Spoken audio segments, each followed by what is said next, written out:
Hello students, welcome back to another video of part A of revision for company law. जैसे कल company law का paper है उसके लिए part B and part C के जो important topics हैं वो already channel के ऊपर है. You can go and check and today I'm covering only important topics of part A. But ये कर लोगे तो काफ़ी हद तक आपका कल का revision हो जाएगा, right?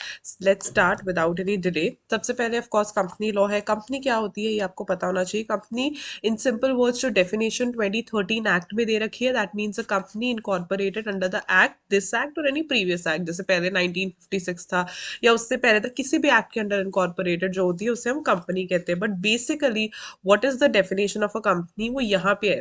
सबसे पहले वो कहते हैं कि एक एसोसिएशन ऑफ पर्संस होना चाहिए, ठीक है, जिससे शेयर होल्डर्स होते हैं वो आए और पैसा कंट्रीब्यूट करें, contribute money towards common stock. काम क्या हो रहा है वो सारी चीजें देखना. देन ट्रेड एंड बिजनेस जरूर होना चाहिए, ठीक है, क्योंकि हम बोलते हैं ना कि कॉमर्स होना चाहिए, किस तरीके से आप पैसा कमाओगे. And lastly for profit. So profit जो है वो सबसे हाईलाइटेड और सबसे इंपॉर्टेंट पार्ट दिखाया जाता है जब हम कंपनी फॉर्म ऑफ बिजनेस की बात करते हैं, ठीक है. उसके बाद सबसे इंपॉर्टेंट चीज आती है nature and characteristics of a company. Nature and characteristics of a company में क्या क्या चीजें आती है. सबसे पहले कॉर्पोरेट पर्सनालिटी. कंपनी की एक कॉर्पोरेट पर्सनालिटी है. कंपनी की आई वुड से एक सेपरेट लीगल पर्सनालिटी है जिसके चलते कंपनी अपने नाम पे प्रॉपर्टी ओन कर सकती है, डेट्स ले सकती है, मनीज बोरो कर सकती है, बैंक अकाउंट खुलवा सकती है, केस कर सकती है और उस पर केस हो भी सकता है. So that is why we say company has a separate legal personality, separate corporate personality. Secondly company is an artificial person. Of course आपको पता है कंपनी के हाथ पैर नहीं होते, ठीक है, चलाते हैं तो उसे हमारी जो मैनेजमेंट है वही है, लेकिन क्योंकि इसके पास एक कॉमन सील होती है which is considered to be a signature of a company, क्योंकि इसके पास राइट है कि company can purchase a property and invest anywhere और अपने नाम में ही वो सारा बिजनेस करती है. तो इसलिए हम उसे आर्टिफिशियल पर्सन कहते हैं क्योंकि वो इनविजिबल है, इंटेंजिबल है एंड सिर्फ बाय लॉ जो है वो क्रिएटेड है. That is why we call the company an artificial person. लेकिन एक इस टॉपिक के ऊपर क्वेश्चंस आते हैं. बाकी सब जगह पे तो यस यस आएगा, हाँ जी कंपनी ये भी है, कंपनी वो भी है, but what a company is not. Company is not a citizen, ठीक है, क्योंकि हमारे इंडिया का जो सिटीजनशिप एक्ट है वो कैटेगोरिकली कंपनी को एक्सक्लूड करता है बीइंग अ सिटीजन. हालांकि लेटर ऑन जब सुप्रीम कोर्ट में केसेस गए तो ये देखा गया कि अगर अल्टीमेटली शेयर होल्डर्स के राइट अफेक्ट हो रहे हैं तो शेयर होल्डर्स अपने फंडामेंटल राइट्स यूज करेंगे because company somewhat share holders only, right. लेकिन कंपनी फॉर्म ऑफ बिजनेस में हम ये बोलते हैं कि कंपनी सिटीजन नहीं है. लेकिन सुप्रीम कोर्ट ने बोला अगर आगे चल के बाई चांस अगर शेयर होल्डर्स के फंडामेंटल राइट्स अफेक्ट होते तो शेयर होल्डर्स को पूरा हक है अपने लिए लड़ने का, बट कंपनी को हम सिटीजन में नहीं लेते ताकि कंपनी की कोई राइट्स वगैरह वो सारी चीजें कंपनी नहीं ले सकता, राइट. कॉन्स्टिट्यूशन में आपने पढ़ा होगा. नेक्स्ट इज ऑफकोर्स कंपनी की नेशनैलिटी भी होती है, कंपनी का रेजिडेंस भी होता है. आपने देखा होगा इंडियन कंपनी, फॉरेन कंपनी, ठीक है, और रेजिडेंट भी रहता है और नेशनैलिटी भी रहती है. Then limited liability. Company form of business में ये सबसे ज्यादा इंपॉर्टेंट चीज है, सबसे ज्यादा इंपॉर्टेंट बात है कि कंपनी की लिमिटेड लाइबिलिटी है. अगर हम पहले देखते थे जैसे सोल प्रोप्राइटरशिप था, एचयूएफ था, कहीं ना कहीं वो सब रिलेटेड थे अपने ओनर से, ठीक है. कल को कुछ हो जाता है तो ओनर को अपना घर बार असेट सब बेचने पड़ते थे, तभी कंपनी फॉर्म ऑफ बिजनेस जो है वो इवेल्युएट हुआ. क्योंकि कंपनी फॉर्म ऑफ बिजनेस में लाइबिलिटी हमेशा लिमिटेड रहती है. अगर पेड अप शेयर कैपिटल है तो उसमें जितना अनपेड कैपिटल रह जाता है उतनी, और अगर on the other hand I would से अगर बाय गारंटी है तो जितना गारंटी दिया है उतनी आपको देनी, उसके ओवर एंड अबव आपको कुछ नहीं देना. तो limited liability is one of the most important clauses जो कंपनी इंजॉय करती है, कैरेक्टरिस्टिक्स. लेकिन इसके कुछ एक्सेप्शंस हैं. अब ये नहीं है कि लिमिटेड लाइबिलिटी के आड़ में मेंबर्स कुछ भी करते रहे, बिकॉज अगेन हम चाहे से आर्टिफिशियल पर्सन कहे कुछ भी कहे, चलाने वाले तो उसको मेंबर्स ही है. तो ऐसे कुछ केसेस हैं जो आपको पता होने चाहिए. सबसे पहले यू मस्ट बी नोइंग कि मेंबर्स का एक नंबर है, थ्रेशोल्ड लगाया हुआ है कि जो पब्लिक कंपनी है उसमें एटलीस्ट 7 मेंबर्स होने चाहिए और जो प्राइवेट कंपनी है उसमें एटलीस्ट 2 मेंबर्स होने चाहिए. लेकिन आगे चल के किसी भी पॉइंट ऑफ टाइम पे ये नंबर रिड्यूस हो गया, ठीक है, और कंपनी जो है वो बिजनेस करे जा रही है, 6 मंथ से ऊपर चली गई. उस टाइम पे अगर आपने कोई लोन दिया है, अगर कोई लाइबिलिटी है, उस टाइम पे मेंबर्स को जो है सेवरली लाइबल कर दिया जाएगा. मेंबर्स ही वो डेट को भरेंगे because 6 month is a very I would से लॉन्ग टाइम। ठीक है, तो अगर आपको पता नहीं है कि 7 मेंबर्स आपको चाहिए, ठीक है, तो अगर वो पब्लिक कंपनी में 7 से कम हो जाता है, प्राइवेट कंपनी में 2 से कम हो जाता है, लेकिन प्रोवाइडेड वो 6 मंथ से ज्यादा तक वैसे ही बिजनेस करे जा रहे हैं, वहां पे प्रॉब्लम आती है। तब जो मेंबर्स है उनको सेवरली लाइबल कर दिया जाता है, अगर कोई भी लाइबिलिटी बन जाए तो। सेकेंडली, अगर कंपनी इनकॉर्पोरेटेड अनलिमिटेड कंपनी हुई है फिर तो बात ही खत्म है। ठीक है, thirdly, company got incorporated, company ने अपनी इनकॉर्पोरेशन जब कराई तो कंपनी ने फॉल्स या इनकरेक्ट इन्फॉर्मेशन दे दी और रिप्रेजेंटेशन या सप्रेस कर दिया। राइट, फर्स्ट इज फॉल्स और incorrect information, second is the company has suppressed any material fact or information, company has suppressed any material fact or information, तो उस time पे जो मेंबर्स की लाइबिलिटी है वो अनलिमिटेड की जा सकती है। Further, when there was a course of winding up, it appears that a company is carrying out such things to defraud the creditors. Right? Company wants to defraud कि इनके पैसे भी ना वापस करने पड़े, हम ही रख ले इनके पैसे, कंपनी तो डूबेगी तो हम तो एटलीस्ट बच जाते, right? So in that way defrauding the creditors. In next they are defrauding the applicants. ये बात आती है प्रोस्पेक्टस की। जब प्रोस्पेक्टस इश्यू किया तो उसका जो आई वुड से पर्पस है वो है एप्लीकेंट्स को डिफ्रॉड करना, इनसे पैसे ले लो और फिर भाग जाएंगे, राइट, लाइक दैट।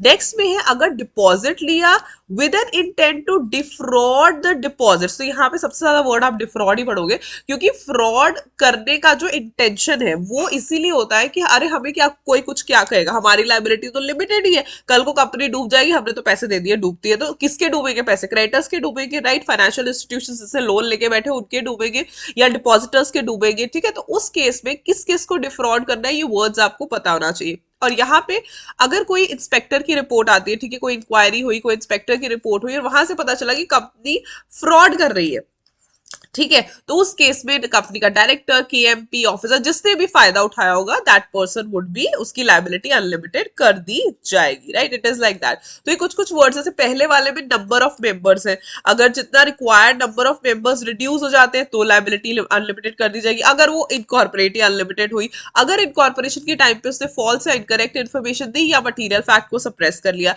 या फिर वाइंडिंग अप के टाइम पे उसका जो दिमाग है वो ऐसे चल रहा है कि we are defrauding the creditors, या फिर प्रोस्पेक्टस इशू करने के टाइम पे they are defrauding the applicants, या डिपॉजिट के टाइम पे they are defrauding the depositors, ultimately अगर फ्रॉड का ही मोटिव है तो। Then comes perpetual succession. Company जो है, कंपनी कभी भी मरती नहीं है नेचुरल डेथ से, राइट, कंपनी चलती रहती है, कंपनी अपने मेंबर से एसोसिएटेड नहीं है। सोल प्रोप्राइटरशिप का ये सबसे बड़ा नेगेटिव पॉइंट है कि अगर आप चला रहे हो अपनी दुकान, आप चला रहे हो अपना बिजनेस, आप बीमार हो, बिजनेस बंद है, ठीक है, आप कहीं चले गए, बिजनेस बंद है, तो कंपनी में ऐसा कुछ नहीं होता। ठीक है, कंपनी में एग्जाम्पल भी आता है और हम यही कहते हैं दैट मेंबर्स में कम, मेंबर्स में go, but company goes on. Company का यही फंडा है, कंपनी चलती ही रहती है, कंपनी अपने मेंबर से जुड़ी हुई नहीं है।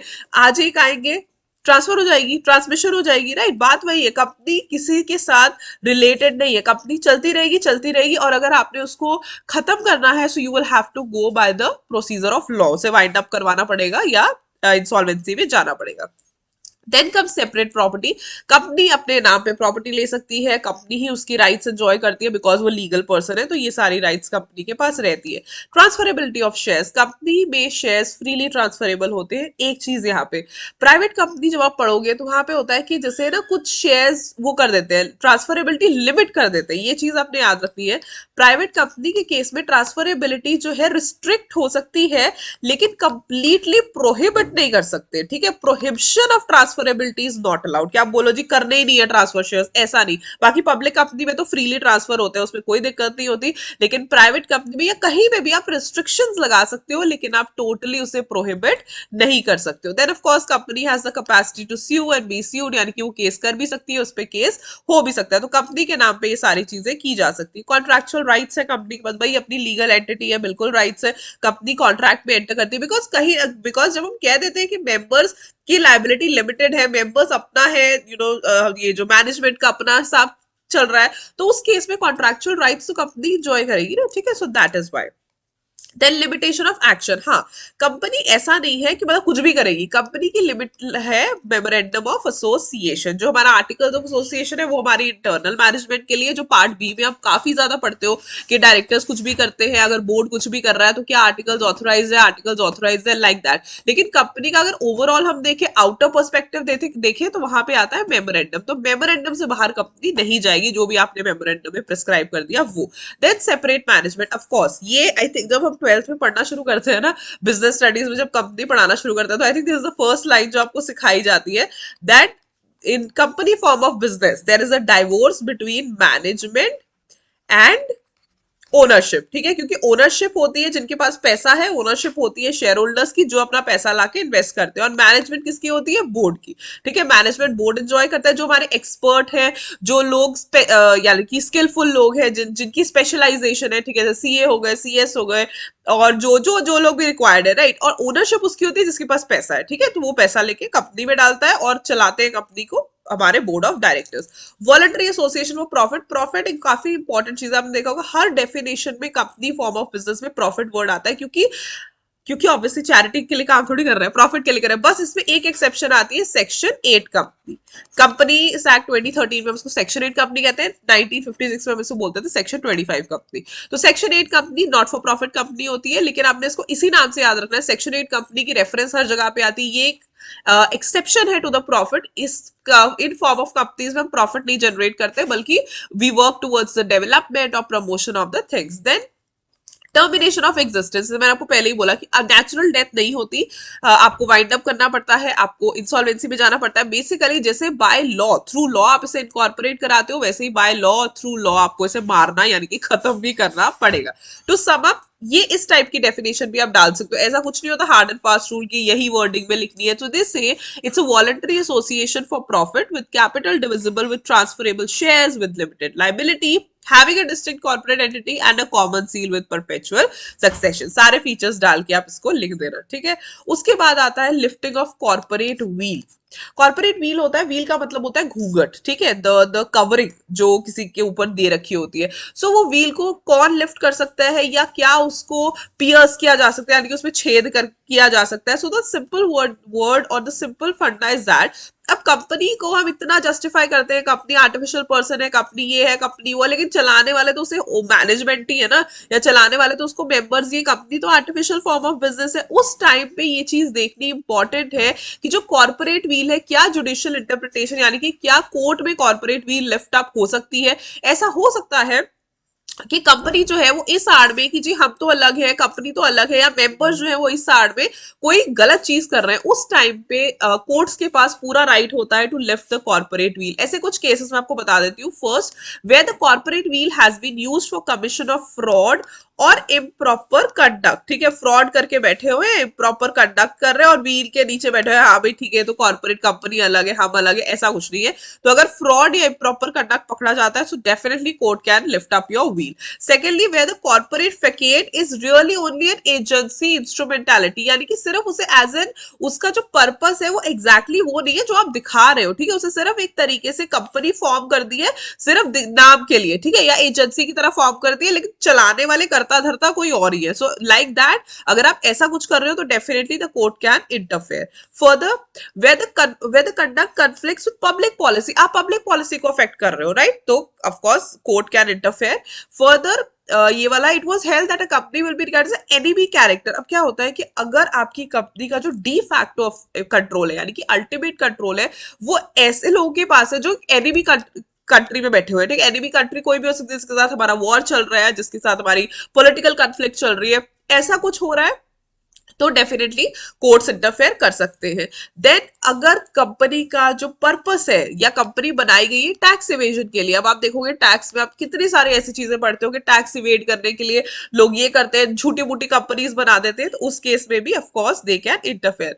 इसके बाद ये आता है कि avoiding of welfare legislation is common as avoidance, जैसे हम बोलते हैं ना कि टैक्स अवॉइड करना, उतना ही कॉमन है किसी की वेलफेयर लेजिस्लेशन को अवॉइड करना, क्योंकि at the end of the day लोग क्या, सबसे ज्यादा प्रॉब्लम क्या है कि पैसा नहीं देना किसी को, ठीक है, ना तो गवर्नमेंट को देना है टैक्स के नाम पे, ना इम्प्लॉइज को देना है। तो कई बार कंपनीज क्या करती है जानबूझ के कि हमें बोनस ना देना पड़े वर्कमैन को, या हमें मतलब देना ना, मतलब कुछ देना ना पड़ जाए किसी की मेहनत के पैसे, तो वो क्या करते हैं, दे फॉर्मुलेट अनदर कंपनी। सिर्फ वो they actually use the loop holes of act, ठीक है, जहां पे एक्ट भूल जाता है बताना, वहां पे उसको वो मिस यूज कर देते हैं। तो इसीलिए जैसे टैक्स को बचाने के लिए अगर कंपनी कोई अलग कंपनी बनाती है या गलत चीज करती है तो ऑफकोर्स कोर्ट कैन इंटरफेयर, वैसे ही वेलफेयर लेजिस्लेशन, अगर वर्कमैन का बोनस बनता है तो आपको उसको देना पड़ेगा। अगर आपने सिर्फ अपना सोल पर्पस है कि यहाँ पे पैसा लगा दो और बोलो हमारे पास तो पैसे ही नहीं है, तो definitely court can interfere and punish you, right. And lastly, अगर ये पता चल गया कि कंपनी जो है वो अपनी कॉर्पोरेट पर्सनालिटी को अब्यूज कर रही है just for an unjust and inequitable purpose, मतलब कोई मतलब नहीं है, आप सिर्फ उसको अब्यूज कर रहे हो ताकि आप जस्टिस के खिलाफ जा रहे हो, कन्वीनियंस और इंटरेस्ट ऑफ रेवेन्यू के खिलाफ जा रहे हो, पब्लिक इंटरेस्ट के खिलाफ जा रहे हो, तो डेफिनेटली कोर्ट कैन इंटरफेयर। उसके बाद आते हैं shares. These are the types of share. Share वैसे होता क्या है, it's a share in share capital of a company, और इसमें स्टॉक भी आता है। तो सबसे पहली चीज, सबसे बड़ा होता है नॉमिनल और ऑथोराइज्ड और रजिस्टर्ड, यानी कि जो फुल फ्लैश ऑफ मेमोरेंडम में बताते हैं कि इतने कैपिटल जो है हमने इशू करना है, मैक्सिमम शेयर कैपिटल।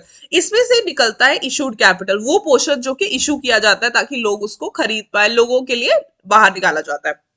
अब इशूड में से जितना लोग सब्सक्राइब करते हैं, कभी कभी जैसे ओवर सब्सक्रिप्शन हो जाती है, बहुत अच्छी कंपनी, कभी कभी अंडर सब्सक्रिप्शन भी हो जाती है, राइट। तो जितने लोग सब्सक्राइब करते हैं वो होती है सब्सक्राइब्ड कैपिटल। अब सब्सक्राइब्ड कैपिटल में कॉल किए जाते हैं, कॉल अप की जाती है कि भाई इतने पैसे दे दो, या ये डिवाइड होते हैं ना कॉल्स के, 5 रुपीज 10 रुपीज, इस तरीके से जो पेमेंट कॉल की जाए और एक्चुअली में जो पेमेंट रिसीव की जाए इसमें से, उसे हम कहते हैं पेड अप शेयर कैपिटल। तो ये एक हायरार्की या स्टेप वाइज चलता है। Then equity and preference shares, I think आप सबको पता होगा, जो इक्विटी शेयर होल्डर्स होते हैं उनके पास वोटिंग राइट्स होती है, उनके पास और डिविडेंड वगैरह जो बचा खुचा बेचारों को मिलता है। और जो प्रेफरेंस होती है, प्रेफरेंस होती है किसी को प्रेफरेंस देना या किसी को फेवरिज्म देना, तो वो प्रेफरेंस दो तरीके में होती है प्रेफरेंस शेयर्स में। फर्स्टली डिविडेंड, यानी कि इन्हें डिविडेंड पहले दिया जाएगा, एंड सेकेंडली वाइंडिंग अप के टाइम पे भी इनको पहले खुश किया जाएगा, और इक्विटी वाले जो होते हैं वो बेचारे जो बच कुछ जाता है उनको दे देते हैं, राइट। देन शेयर कैपिटल दो तरीके की होती है, प्रेफरेंस इक्विटी। प्रेफरेंस, अब प्रेफरेंस में बड़ी वैरायटी है, जैसे कि cumulative and non cumulative. Cumulate word होता है एड अप होना, ठीक है, डिविडेंड एड अप होके आप लेते हो, ठीक है, एग्रीगेट लेते हो, तो उसे हम कहते हैं क्यूमुलेटिव। लेकिन अगर आप टाइम टू टाइम आपने फिक्स रखा है इतने इतने टाइम पे मेरे को डिविडेंड चाहिए, that is non cumulative. Cumulative का मतलब होता है एग्रीगेशन टोटल, और अगर वो नहीं हो रहा तो that is non cumulative. Second is participating non participating. कई बार प्रेफरेंस शेयर्स के साथ उन्होंने कुछ स्पेशल राइट्स दे दिए होते हैं कि हाँ भाई आप इस चीज में पार्टिसिपेट कर सकते हो। अगर किसी चीज की राइट दे रखा है तो वो पार्टिसिपेटिंग है, नहीं दिया है तो नॉन पार्टिसिपेटिंग है। कन्वर्टेबल नॉन कन्वर्टेबल, कभी कभी वो बोलते हैं कि इतने टाइम बाद आपके प्रेफरेंस शेयर्स को हम इक्विटी में कन्वर्ट कर देंगे तो वो कन्वर्टेबल हो गया, और अगर नहीं करेंगे तो नॉन कन्वर्टेबल। रिडीमेबल, रिडीमेबल कि इतने टाइम के बाद रिडीम हो जाएंगे, हालांकि रिडीमेबल अब बंद हो गए, रिडीमेबल पहले होते थे, अब अलाउड नहीं है। इक्विटी शेयर्स में विद वोटिंग राइट्स, जो कि नॉर्मल इक्विटी शेयर्स होते हैं, जो इक्विटी शेयर्स का major I would say feature ही वोटिंग राइट्स है, राइट। विद डिफरेंशियल राइट और विद डिविडेंड और वोटिंग और अदरवाइज। हाँ, कभी कभी डीवी राइट्स भी आ जाते हैं, डिफरेंशियल राइट्स भी आ जाते हैं कि वोटिंग राइट्स थोड़ी ज्यादा होगी या डिविडेंड भी थोड़ा ज्यादा होगा, जिन्हें वोटिंग का इतना ज्यादा क्रेज नहीं होता उस हिसाब से, राइट।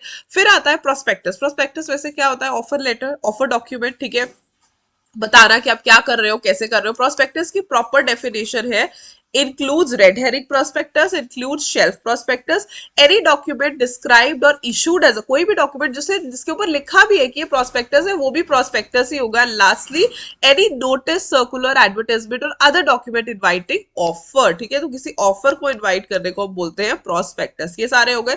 रेड हेरिंग प्रोस्पेक्टस होता है, red herring prospectus is a prospectus जिसमें कंप्लीट पर्टिकुलर्स नहीं होते, होता तो ये प्रोस्पेक्टस जैसा ही है, लेकिन या तो इसमें क्वांटिटी स्पेसिफाइड नहीं होती या तो इसमें प्राइस स्पेसिफाइड नहीं होता, दोनों में से कोई एक चीज नहीं होगी। फिर आता है shelf prospectus. Shelf prospectus is a prospectus जिसमें आई वुड से कि in respect of securities included they are issued for subscription in one और more issues without further issue. कुछ इश्यूज के लिए एक ही टाइप का प्रोस्पेक्टस जो है वो काम कर जाता है, बार बार आपको प्रोस्पेक्टस दिखाने की या बार बार आपको प्रोस्पेक्टस इश्यू कराने की जरूरत नहीं पड़ती है, एक ही टाइप का प्रोस्पेक्टस जो है that works. Further penalty for default, अगर आप डिफॉल्ट करते हो 39(5) में तो पेनल्टी ये पड़ती है company and it's officer 1000 for each day till the default continues और 1 lakh whichever is less.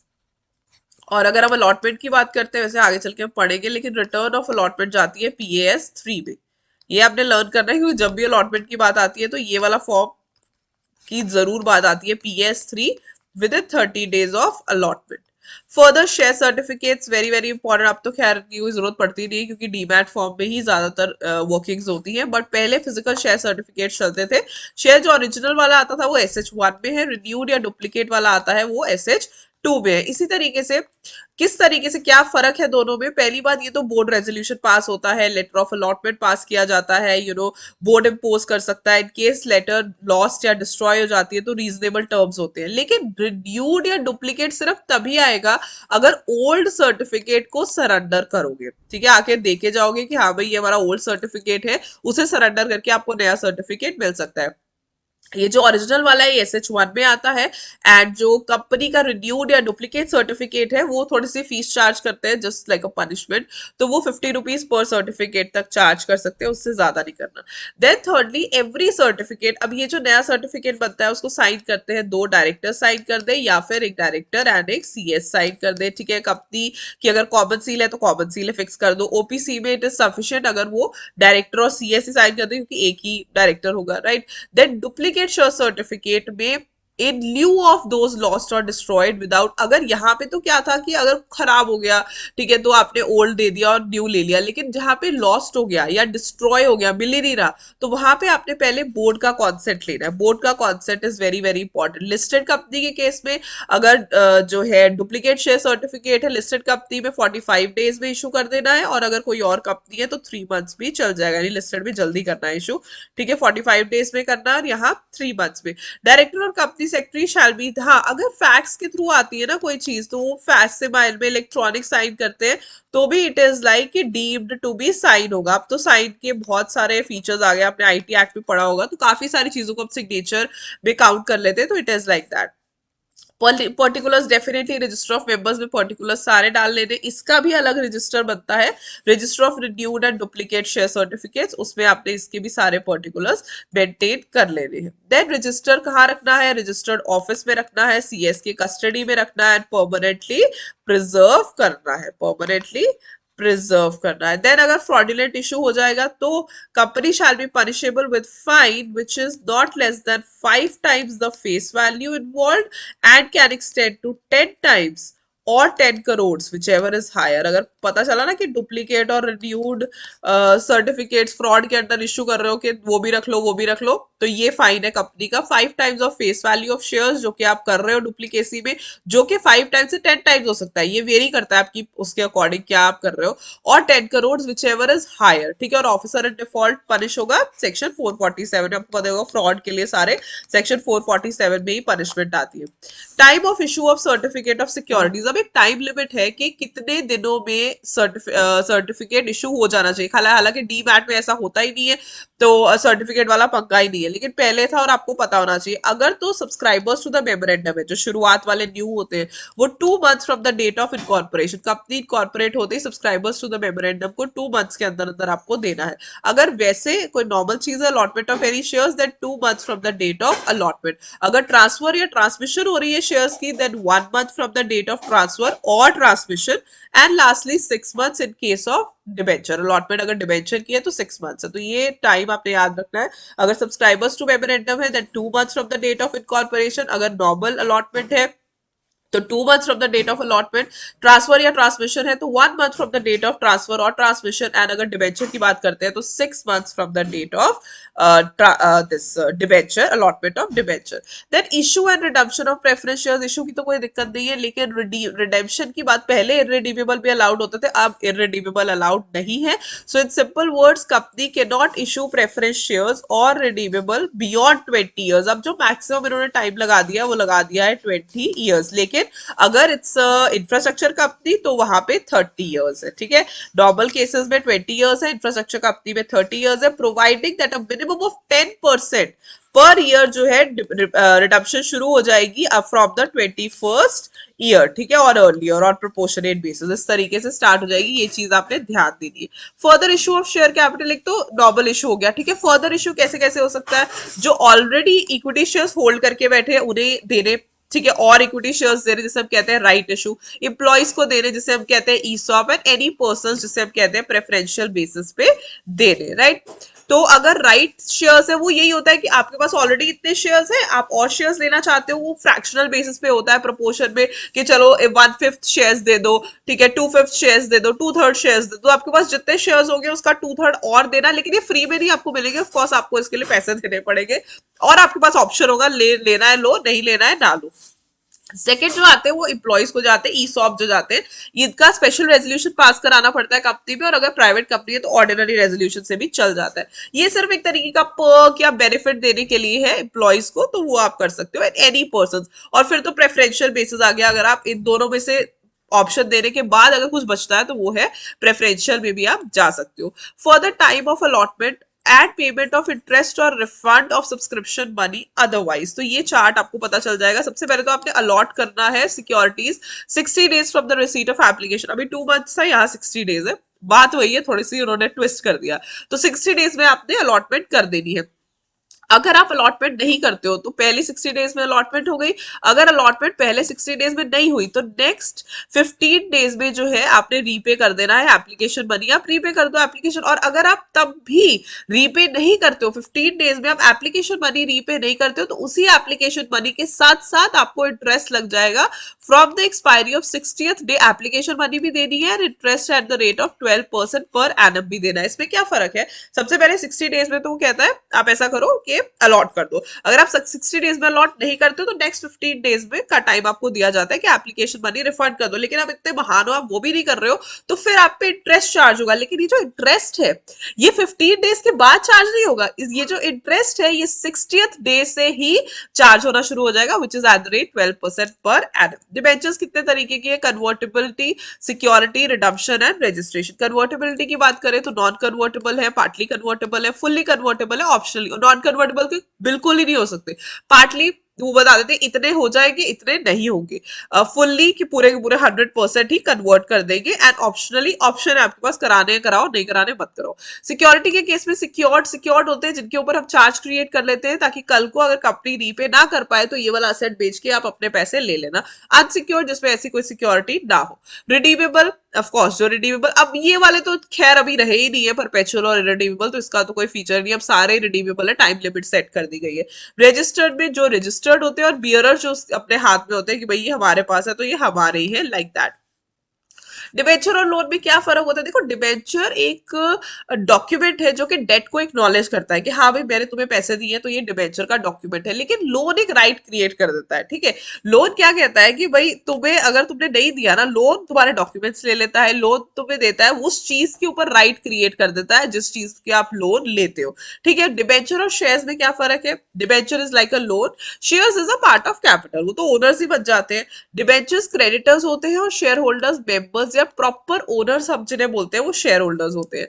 Debenture holders get fixed interest which carries a priority over dividend, ठीक है। ऑफ कोर्स डिबेंचर होल्डर्स को एक fixed interest दिया जाता है जो कि डिविडेंड से पहले दिया जाता है। उनके लिए ये नहीं है कि आपने आज देना है कल देना है, वो जो टाइम फिक्स्ड है उसके हिसाब से उन्हें इंटरेस्ट आपको देना ही पड़ेगा। Share holders get dividend with varying rate, वो डिपेंड करता है, अगर प्रेफरेंस शेयर होल्डर उन्हें ज्यादा दिया जाएगा, प्रेफरेंस शेयर होल्डर्स नहीं है उन्हें कम दिया जाएगा, like that. Debentures generally charge create कर देते हैं जो सिक्योर्ड डिबेंचर्स होते हैं, शेयर में ऐसा कुछ नहीं होता। डिबेंचर्स बिल्कुल डिस्काउंट पे इशू किए जा सकते हैं, लेकिन शेयर्स आपने पढ़ा होगा कि प्रोहिबिटेड होते हैं, शेयर्स डिस्काउंट पे इशू नहीं हो सकते एक्सेप्ट जो स्वेट इक्विटी शेयर्स है उन्हें छोड़ के। The rate of interest is fixed in case of debentures, वो फिक्स रहता है। यहाँ पे डिविडेंड वेरी करता है, ठीक है, वो प्रॉफिट के हिसाब से वेरी करता है, कभी ज्यादा देना है कभी कम देना है। डिबेंचर होल्डर्स के पास वोटिंग राइट्स नहीं होती, शेयर होल्डर्स के पास तो होती है। इंटरेस्ट जो डिबेंचर्स पे है ना, वो आपने तब भी देना जब आपका प्रॉफिट नहीं होगा, वो इसके लिए नहीं रुकेगी कि भाई आपका प्रॉफिट होगा तो आप हमें इंटरेस्ट दोगे, नहीं, ये फिक्स्ड एक ऑब्लिगेशन है कंपनी के ऊपर कि वो आपने देना ही देना है। लेकिन शेयर होल्डर्स को डिविडेंड सिर्फ तभी देना है जब आपका प्रॉफिट होता है, right. Interest paid on debenture business expenditure है, ये आप पीजीबीपी में पढ़ोगे जाके, पीजीबीपी में आपने पढ़ा भी होगा कि इंटरेस्ट जो हम डिबेंचर पे देते हैं वो बिजनेस एक्सपेंडिचर होता है और अलाउड होता है। Dividend is not allowable as deduction as a business expenditure, right. Then appointment of debenture trustees, अब क्या होता है कि हमने तो सिक्योर डिबेंचर्स कर लिए, कल को कंपनी उसको बेच देती है, कुछ भी कर देती है, तो हमें कैसे पता चलेगा? इसीलिए आते हैं डिबेंचर ट्रस्टीज। डिबेंचर ट्रस्टीज ध्यान रखते हैं कि आपके जो एसेट्स है उन्हें बेच ना दिया जाए, उसको देखना, उसे ध्यान देना। और कंपनी ये कहती है जहां पे भी मोर देन 500 पर्सन को आप इनवाइट करते हो ना, प्रोस्पेक्टस इशू करते हो, उससे पहले ही आपने एक डिबेंचर ट्रस्टी रख लेना है। ठीक है, लॉ ये कहता है कि अगर आपका प्रोस्पेक्टस मोर देन 500 मेंबर्स को आप भेज रहे हो, इनवाइट करो, दैट मींस आप ये सोचते हो कि 500 से ज्यादा लोगों को आप अपना शेयर होल्डर मेंबर्स बनाना चाहते हो, तो आपने उससे पहले ही डिबेंचर ट्रस्टी अपॉइंट कर लेना है, राइट। इसकी डिस्क्वालिफिकेशन ये होती है कि ये लोग कौन कौन डिबेंचर होल्डर नहीं बन सकता? पहली बात, जिसने शेयर्स होल्ड किए हुए नहीं, हमें एक न्यूट्रल, एक इंडिपेंडेंट पर्सन चाहिए, ठीक है। सेकंड, अगर कोई प्रमोटर है, डायरेक्टर है, केएमपी है, वो नहीं बन सकता। Thirdly, is beneficially entitled to monies which are to be paid by the company, otherwise नहीं, किसी भी तरीके से उसका मॉनेटरी इन्वॉल्वमेंट कंपनी में नहीं होना चाहिए। इंडेटेड है, या कोई गारंटी फर्निश की, या कोई पिक्यूनरी इंटरेस्ट है, कितना? अमाउंटिंग टू 2% और मोर ऑफ ग्रॉस टर्नओवर और टोटल इनकम और 50 lakhs और such higher amount as may be prescribed, इन तीनों में से जो भी कम है उतना उसका जो है पिक्यूनरी इंटरेस्ट नहीं होना चाहिए। या फिर वो रिलेटिव है किसी प्रमोटर का, किसी पर्सन का, ऐसा कोई पर्सन नहीं होना चाहिए। फर्दर, डिबेंचर ट्रस्ट डीड, हाँ, अब डिबेंचर ट्रस्टी है ना, तो वो ट्रस्ट डीड में एंटर करता है, वो SH12 है डिबेंचर ट्रस्ट डीड में जो फॉर्मुलेट होता है, राइट। उसके क्या क्या मेन फीचर्स है? डिस्क्रिप्शन ऑफ डिबेंचर इशू क्या है, कैसे है, details of charge created, particulars of the appointment of debenture trustee, events of defaults, obligations of the company and miscellaneous, ये सारे जो है SH12 में ट्रस्ट डीड में आते हैं, राइट। मूविंग फर्दर, अब डिपॉजिटर कौन होता है? डिपॉजिटर वो पर्सन होता है जो डिपॉजिट देता है, पैसे देता है, ठीक है। मेंबर भी हो सकता है और पब्लिक भी हो सकती है। मेंबर से तो देखो कोई भी ले सकता है, ठीक है, लेकिन पब्लिक से लेने के लिए हम कहते हैं एलिजिबल कंपनी होनी चाहिए। सबसे पहले तो आपने प्रायर कॉन्सेंट लेना है स्पेशल रेजोल्यूशन का। अगर आप पब्लिक का इनविटेशन चाहते हो तो आपको पहले मेंबर से स्पेशल रेजोल्यूशन में प्रायर कॉन्सेंट लेना पड़ेगा। मेंबर से कोई भी ले लेगा। तो पब्लिक से जो एलिजिबल कंपनी है, तो कौन सी एलिजिबल कंपनी होती है? या तो जिसका टर्नओवर 500 करोड़ और मोर हो, या तो जिसका नेटवर्थ 100 करोड़ और मोर, और ठीक है, दोनों में से कोई भी एक हो सकता है, जिसका टर्नओवर 500 करोड़ और मोर हो, या जिसका नेटवर्थ 100 करोड़ और मोर हो। अब इसकी एग्जाम्पटेड कंपनीज क्या होती है? अब कुछ कंपनीज होती है जिनका डेली का काम ही डिपॉजिट लेना, ये करना, तो वो अगर इनकी कंप्लाइंसेस में चली जाएगी तो कैसे चलेगा? ठीक है, तो एग्जाम्पटेड कंपनीज है banking companies, HFCs, company specified by central government and NBFCs। यहाँ पे आता है एक्सेप्टेंस ऑफ डिपॉजिट। मेंबर से, like I told you, private companies भी ले सकती है, कंपनीज अदर, अरे मेंबर से तो डिपॉजिट कोई भी ले सकता है, ऑफ कोर्स आपके मेंबर्स है, आप ले सकते हो, लेकिन पब्लिक कंपनी, पब्लिक से सिर्फ एलिजिबल कंपनीज ले सकती है। और एलिजिबल कंपनीज कौन सी होती है? या तो जिसका टर्नओवर 500 करोड़ से ज्यादा हो, और जिसका नेटवर्थ 100 करोड़ से ज्यादा हो, राइट। इसमें 4 फॉर्म्स इन्वॉल्व है, DPT 1 2 3 4। DPT 1 कहता है सर्कुलर, और सर्कुलर जो आप एड निकालते हो ना फॉर इनवाइटिंग डिपॉजिट्स, वो DPT 1 में होती है। डिपॉजिट ट्रस्ट डीड DPT 2 में होती है। रिटर्न ऑफ डिपॉजिट्स DPT 3 है। DPT 4 is statement regarding deposits existing on the commencement of the act. Act के कमेंस होने पे आपके पास कितने डिपॉजिट्स थे, वो।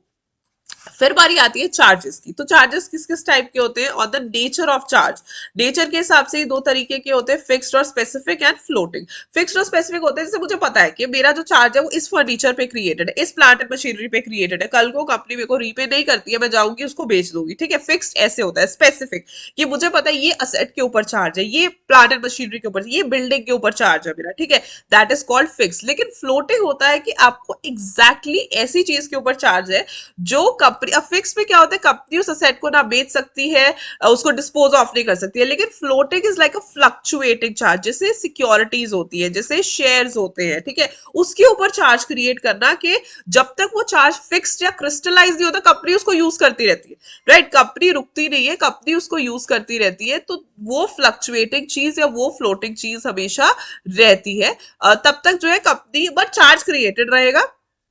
On the basis of conditions की बात करें तो पहली आती है परिपशु। परिपशु होता है, वैसे परिपशु होता है इक्वल, ठीक है, इक्वल फुटिंग के ऊपर दोनों को ले आना, यानी कि एक ही चार्ज का या एक ही असेट का दो वो क्रिएट कर देना, चार्ज होल्डर्स क्रिएट कर देना, लेंडर एक से ज्यादा कर देना। हाँ, प्रायर कॉन्सेप्ट पहले वाले की लेनी इज वेरी वेरी इंपॉर्टेंट, लेकिन दोनों की जो फुटिंग है वो हमेशा सेम रहेगी, ठीक है। दूसरा एक्सक्लूसिव चार्ज की पर्टिकुलरली एक ही लेंडर है, इसके अलावा और कोई नहीं है। Third is further charge. इसमें क्या होता है, इसमें भी वही फंडा है कि पहले का पहले है, और एक ही चीज के ऊपर दो लोगों का चार्ज क्रिएट करना है। लेकिन जब सेकंड चार्ज आपने क्रिएट करना है तो उसे पहले चार्ज वाले का कॉन्सेंट लेना है, और बाई चांस अगर कोई आप रीपे नहीं कर पाते हो तो इस केस में, फर्दर चार्ज के केस में क्या होता है, पहले वाले को प्रेफरेंस दी जाती है, पहले वाला अपना पूरा चार्ज निकालेगा और जो बचा कुचा होगा वो सेकंड वाले को मिलेगा। तो that is this is the major difference between pari passu and further charge. परी पशु में दोनों इक्वल फुटिंग के ऊपर आते हैं, लेकिन फर्दर चार्ज में जो फर्स्ट है उसे ऑटोमेटिकली प्रेफरेंस ज्यादा दी जाती है फ्रॉम द सेकेंड वन। ठीक है, फिर आती है क्रिस्टलाइजेशन। अब फ्लोटिंग चार्ज है, फ्लोटिंग चार्ज में क्रिस्टलाइजेशन का मतलब होता है जब वो फिक्स हो जाता है, जब वो रुक जाता है। ठीक है, क्रिस्टलाइजेशन का मतलब है कि बस वो फिक्स्ड हो गया, उसके बाद जैसे ही फ्लोटिंग चार्ज क्रिस्टलाइज हो जाता है उसके बाद कंपनी उसको यूज नहीं करती। वैसे कब वो हो सकता है, जैसे कंपनी लिक्विडेशन में चली जाए, या कंपनी अपना बिजनेस बंद कर रही है, या क्रेडिटर या डिबेंचर होल्डर ने कुछ ऐसा किया कि उसने बोला कि नहीं मेरे को अपने पैसे चाहिए, उससे रिसीवर अपॉइंट कर दिया to take the possession of the property, charge उस टाइम पे वो फिक्स्ड हो जाएगा। एंड लास्टली किसी भी इवेंट के ऊपर। तो ये चार चीजें उन्होंने बोली। क्रिस्टलाइज या फिक्स का सिंपल मतलब है कि उसके बाद कंपनी उसको यूज नहीं कर सकती है, और जिसका वो चार्ज है उसको बेच के उसको यूज कर लेगा। Right, what is the effect of crystallization? Like I told you, crystallization का मतलब है floating charge converts into a fixed charge on the property of the company. It has priority over any subsequent equitable charge and any other unsecured creditors. इसका जो priority है वो equitable charge या unsecured creditors के भी ऊपर जाता है। But preferential creditors who have priority for payment over secured creditors over the they have in the priority get priority over the claims also। हाँ, बट ऐसे प्रेफरेंशियल क्रेडिटर्स होते हैं जिनका पहले से प्रायोरिटी रहती है वाइंडिंग अप के टाइम पे, तो वो प्रायोरिटी वही इंजॉय करेगी। But other than this, floating जब फिक्स बच जाता है तो ऑटोमेटिकली वो आगे यूज नहीं कर सकते और उन्हें जो है पेमेंट करनी पड़ेगी। Moving further two charges. Charges की जो रजिस्ट्रेशन है सेक्शन 77 में बताते हैं, अगर चार्जेस क्रिएटेड विद इन और आउटसाइड इंडिया है, या किसी भी प्रॉपर्टी पे, किसी भी अंडरटेकिंग पे, किसी भी टेंजिबल इंटैच किसी भी चीज पे, दो फॉर्म्स याद रखने हैं, CHG 1 और डिबेंचर्स के लिए आता है CHG 9। 30 डेज में मॉडिफिकेशन या क्रिएशन या मॉडिफिकेशन के लिए। राइट, CHG 1 जो कि नॉर्मल शेयर्स के लिए आता है, CHG 9 जो कि डिबेंचर्स के लिए आता है, 30 डेज में कराना होता है। अगर 30 डेज में नहीं कराओगे तो एडिशनल फीस लगती है। इस केस में क्या है,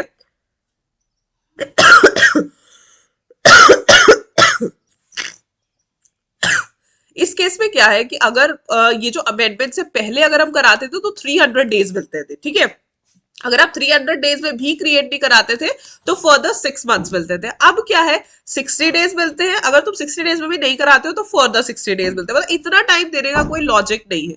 तो ये जो अमेंडमेंट आई थी, कंपनीज अमेंडमेंट एक्ट 2019, उससे पहले जो है 300 डेज मिलते थे चार्ज क्रिएट या मॉडिफाई कराने के लिए। उसके फर्दर में नहीं कराते हो रजिस्टर तो 6 मंथ्स और मिलते थे। यहाँ पे अब नए वाले भी 60 डेज में आपको कराना पड़ेगा, नहीं कराओगे तो 60 डेज और मिल जाएंगे। ठीक है, पीरियड ऑफ डिले में फाइन कितना लगता है, पीरियड ऑफ डिले में फीस कितनी होती है? अगर डिले आपका 30 डेज का है, ठीक है, यानी कि 60 डेज हो गए, 30 तो पहले आपको क्रिएशन के लिए दिए थे, 30 + 30 60 हो गए। स्मॉल कंपनी या ओपीसी में 3 टाइम्स द नॉर्मल फी, और उसके अलावा कोई है तो 6 टाइम्स द नॉर्मल फी। अगर आप इतने महान हो कि 30 डेज में भी नहीं कर रहे हो, 30 का भी अप टू 90 डेज, यानी कि टोटल में 120, यहाँ पे पहले 30 डेज छोड़ रहे हैं। जो पहले 30 डेज हमने अलाउ किए ना CHG 1 और CHG 9 के, वो उतने में तो आप सोचते आप कराओगे।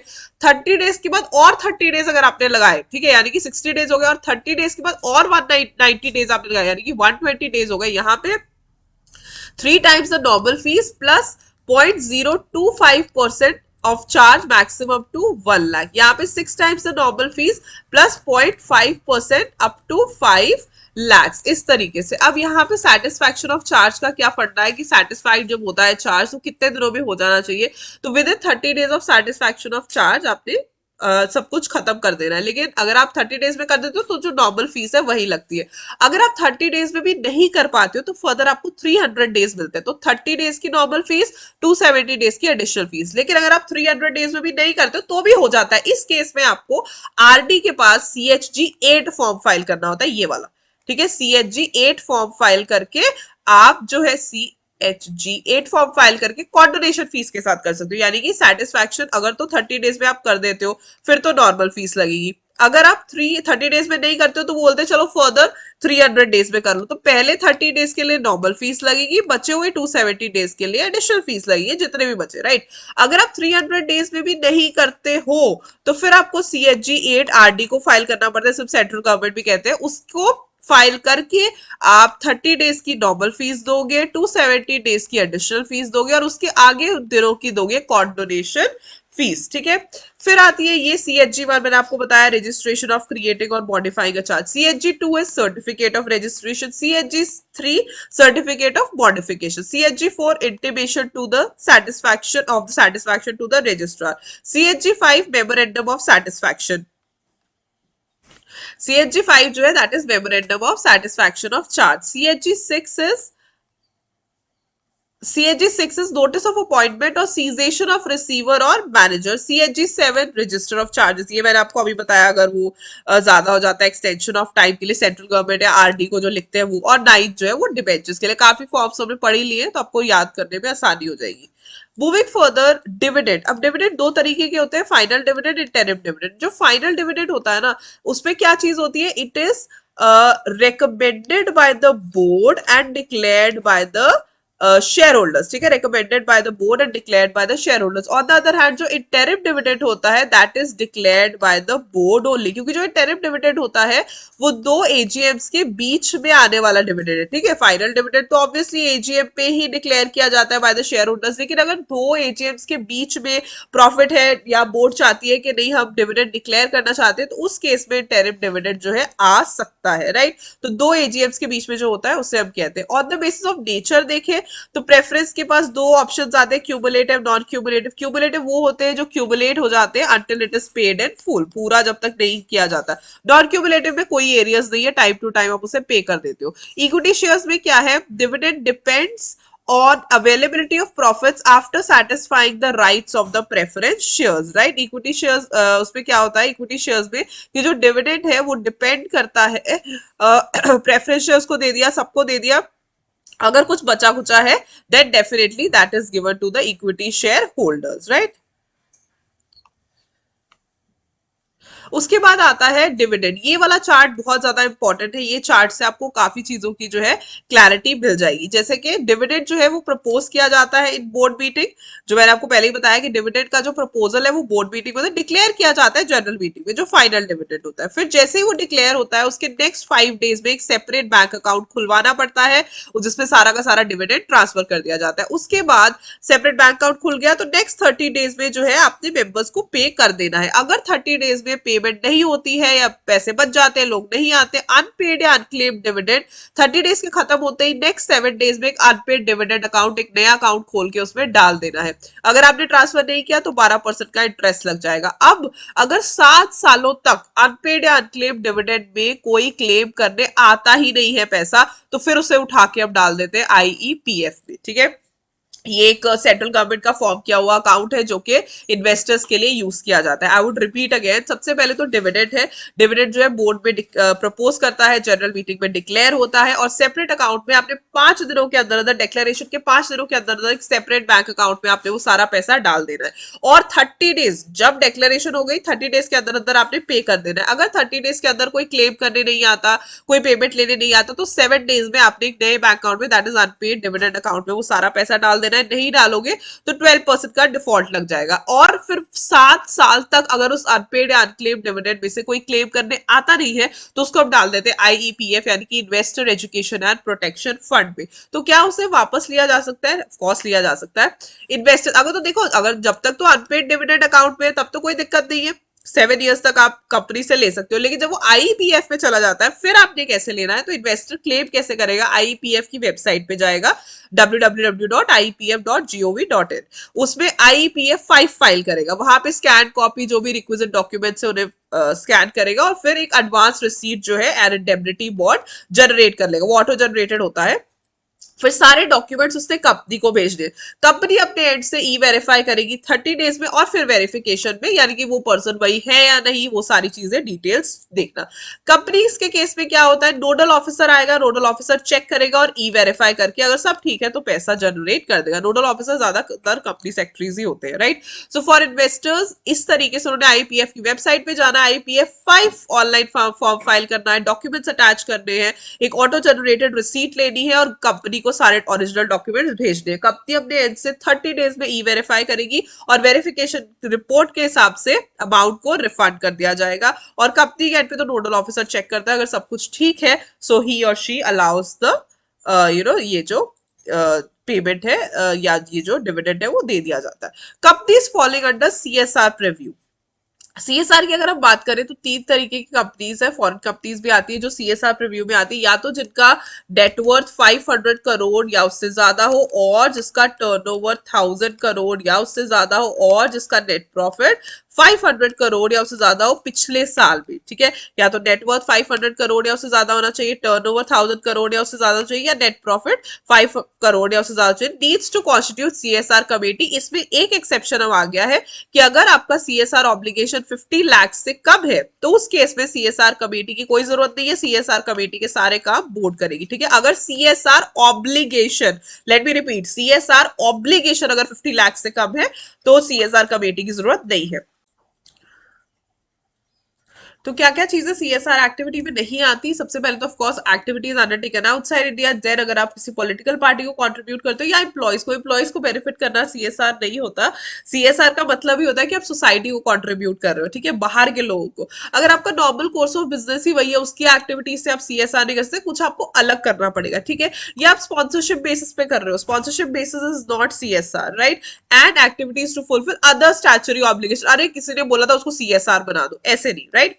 फिर यहाँ पे एक नया टर्म आया था ऑनगोइंग प्रोजेक्ट। ऑनगोइंग प्रोजेक्ट क्या होता है, ये एक मल्टी ईयर प्रोजेक्ट है, सीएसआर ऑब्लिगेशन के लिए चल रहा है, लेकिन इसका टाइम पीरियड क्या है, not exceeding 3 years excluding the financial year when it was commence. तो टेक्निकली 4 साल हो गए, अगर इस साल में कमेंस किया तो अगले 3 साल तक वो उससे ज्यादा नहीं होना चाहिए। And includes the project. अब क्या हुआ, पहले वो मल्टी ईयर प्रोजेक्ट नहीं बने थे, ठीक है, लेकिन बाद में क्या हुआ, कुछ डिले हो गया, वो बियॉन्ड 1 year चले गए, तो वो भी उन्होंने बोला बाद में आप उन्हें ऑनगोइंग प्रोजेक्ट बना सकते हो। तो ऑनगोइंग प्रोजेक्ट होता है multi year project CSR obligation के लिए, टाइम लिमिट 3 year से ज्यादा नहीं होना चाहिए एक्सक्लूडिंग द फाइनेंशियल ईयर जिसमें ये कमेंस हुआ। And lastly that was initially not approved as a multi year project but whose duration was extended, तो बाद में वो मल्टी ईयर प्रोजेक्ट बन गया। सीएसआर कमेटी की बात जो मैंने आपको बोली इंपॉर्टेंट है, सीएसआर कमेटी की जरूरत रहती है, लेकिन वही चीज कि अगर 50 लाख से कम इसकी ऑब्लिगेशन है तो सीएसआर कमेटी की जरूरत नहीं है। 3 और मोर डायरेक्टर्स होने चाहिए इंक्लूडिंग एटलीस्ट 1 इंडिपेंडेंट डायरेक्टर। ये आपने बोर्ड कमेटीज में भी पढ़ोगे आप जाके, ठीक है। जहां पे इंडिपेंडेंट डायरेक्टर की जरूरत नहीं है वहां पे 2 और मोर डायरेक्टर से भी काम चल जाएगा।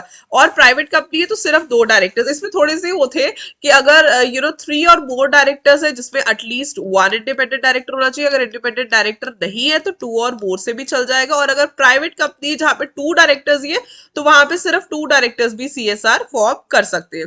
अब सीएसआर की इम्प्लीमेंटेशन आप किस किस, या तो कंपनी खुद कर ले वो तो बेस्ट है, ठीक है, इटसेल्फ कंपनी बेस्ट है, लेकिन कभी कभी क्या होता है कि कंपनी के पास इतनी वो नहीं होती, कैपेसिटी नहीं होती कि वो अपने एंड से कर सके, तो फिर वो क्या कर सकती है, सेक्शन 8 कंपनी से करवा सकती है, रजिस्टर्ड पब्लिक ट्रस्ट के थ्रू करवा सकती है, रजिस्टर्ड सोसाइटी जो रजिस्टर्ड है, ठीक है, उससे करवा सकती है। Then further section 8 company established by central government और स्टेट गवर्नमेंट, सेंट्रल गवर्नमेंट या स्टेट गवर्नमेंट जिन्हें एस्टैब्लिश किया वो हो सकता है any entity establish under an act of parliament या स्टेट लेजिस्लेचर, या फिर सेक्शन 8 कंपनी अगेन वही and having an established track record of at least 3 years of similar activities. यानी कि अगर फॉर एग्जांपल आप किसी ऑर्फनेज में जाके करते हो तो वहां पे वो 3 years से वही काम कर रही है। ये वो एरियाज है या ये वो लोग हैं बिकॉज कंपनीज समटाइम्स अपने एंड से इतना एफर्ट पुट इन नहीं कर सकती। ऑफ कोर्स बड़ी बड़ी कंपनीज तो अपना ही सब कुछ कराती है, लेकिन जो छोटी कंपनीज है या जो कंपनीज है जो नई नई सीएसआर में आई है उनके लिए ये वाले ट्रस्ट और कंपनीज जो है उनके बिहाफ पे या उनके थ्रू आप काम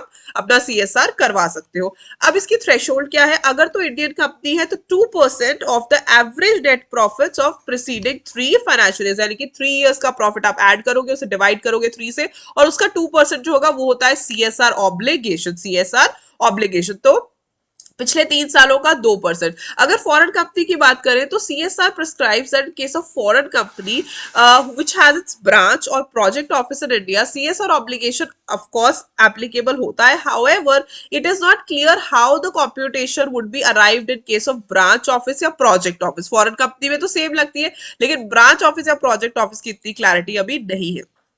नेट प्रॉफिट की बात करें, इंडियन कंपनी है तो net profit of the company as per financial statements, बिल्कुल, बट शैल नॉट इंक्लूड, कौन सी चीजें नहीं आती, पहला any profit arising from overseas branch और branches of the company whether operated as a separate company और अदरवाइज। वो बात नहीं है कि सेपरेट कंपनी है नहीं है, लेकिन वो प्रॉफिट इंक्लूड नहीं होगा। दूसरा डिविडेंड, डिविडेंड उठा के आपने सीएसआर में नहीं लगाना, डिविडेंड देना है तो दो, otherwise you can't put it in CSR, ठीक है।